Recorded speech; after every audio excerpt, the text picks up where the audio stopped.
Alleluia, Alleluia, Alleluia,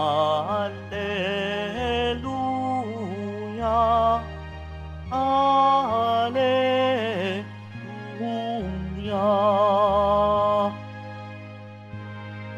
Ipahayag mo, Maria, na si Kristo'y nabuhay na. Libingan niya iyong nakita. Alleluia, Alleluia, Alleluia, Alleluia.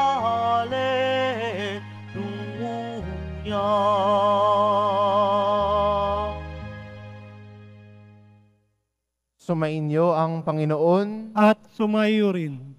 Ang mabuting balita ng Panginoon ayon kay San Juan. Papuri sa iyo, Panginoon. Madilim-dilim pa ng araw ng linggo, naparoon na si Maria Magdalena sa libingan. Naratnan niyang naalis ang naang batong panakip sa pinto ng libingan. Dahil dito, patakbo siyang pumunta kay Simon Pedro at sa alagad na mahal ni Jesus at sinabi sa kanila, "Kinuha sa libingan ang Panginoon at hindi namin alam kung saan dinala." Si Maria ay nakatayong umiiyak sa labas ng libingan. Yumuko siya at tumingin sa loob. May nakita siyang dalawang anghel na nakaupo sa pinaglagyan ng bangkay ni Jesus. Ang isa ay sa gawing ulunan at ang isa na may sa paanan. Tinanong nila si Maria, "Ale, bakit kayo umiiyak?" Sumagot siya, "Kinuha po nila ang aking Panginoon at hindi ko alam kung saan dinala." Lumingon siya pagkasabi nito at nakita niya si Jesus na nakatayo roon. Ngunit hindi niya nakilala si Jesus iyon. Tinanong siya ni Jesus, "Bakit ka umiiyak? Sino ang hinahanap mo?" Akala ni Maria ay isa sa tagapag-alaga ng halamanan. Kaya't sinabi niya, "Ginoo, kung kayo ang kumuha sa kanya, ituro ninyo sa akin kung saan ninyo dinala at kukunin ko." "Maria," ani Jesus. Humarap siya at kanyang sinabi, "Rabboni," na ibig sabihin, guro. "Wag mo na akong hawakan, sapagkat hindi pa ako nakapupunta sa Ama," wika ni Jesus. "Sa halip, pumunta ka sa aking mga kapatid at sabihin mong aakyat ako sa aking Ama at inyong Ama, sa aking Diyos at inyong Diyos." Kaya't si Maria Magdalena ay pumunta sa mga alagad at sinabi, "Nakita ko ang Panginoon." At tuloy sinabi sa kanila ang bilin ni Jesus. Ang mabuting balita ng Panginoon. Pinupuri ka namin, Panginoong Hesukristo. Magsiupo muna tayong lahat.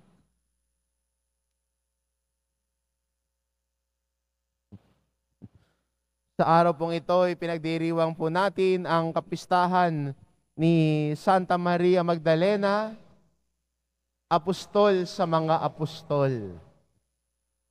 Hindi po siya yung babaeng nahuling nakikiapid. Hindi ho siya yun. Mistaken identity tayo ho doon, no? Siya po yung babae na binanggit sa atin ng Ebanghelyo na nagpalayas na 7 demonyo sa kanya si Jesus.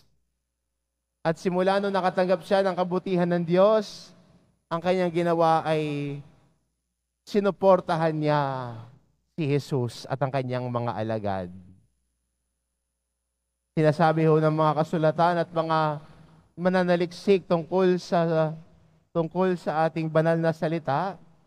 Ang inaaral daw nila kung sino si Maria Magdalena, ang kanilang nakilala ay siya daw ay kilalang tao at marahil ay siya ay pinagpala sa ari-arian, kaya ang kanyang kayamanan ay binigay niya kay Jesus at sa kanyang mga alagad para pangtulong sa kanila to support their mission and their ministry.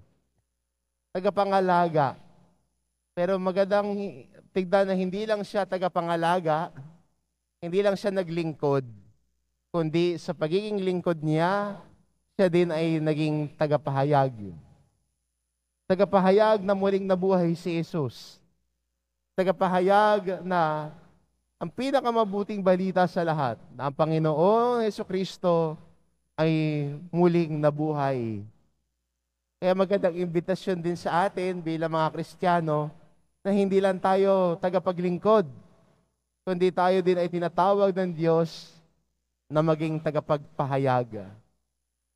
Tagapagpahayag ng mabuting balita, tagapagpahayag ng kabutihan ng Diyos, at higit sa lahat, tagapagpahayag na ang Panginoon natin ay muling nabuhay, kaya tayo ay laging puno ng kagalakan bilang mga Kristiyano. Sabi nga ho ni San Juan Pablo Ikalawa, tayo daw ay Easter people, mga tao ng muling pagkabuhay, kaya ang ating awit ay laging Alleluia. Kaya magandang imbitasyon sa atin, no? Tulad ng ating Santa Pinagdiriwang ngayon, na nagpahayag ng mabuting balita at ibinahagi sa mga alagad na si Jesucristo ay nabuhay. Sana ito din ang ating pahayag bilang Kristiyano, na laging may pag-asa dahil si Jesus ay muling nabuhay. Walang imposible, kahit ng pakiramdam natin ay nawawalan tayo ng pag-asa, dahil si Jesus ay muling nabuhay. At ito po sana ang imbitasyon sa atin, maging tagapahayag, maging tagabahagi ng mabuting balita. At yan po ang pag-level up natin bilang mga alagad. Si Maria Magdalena pinakita sa atin ang daan mula sa pagiging lingkod tungo sa pagiging tagapagpahayag ng mabuting balita na kanyang nasaksihan. Tayo din po sana bilang mga Kristiyano maglingkod at magpahayag na si Jesucristo ay nabuhay, ang Diyos ay laging kapiling natin sa panahong ito na ang Diyos ay nalilimutan na. Amen.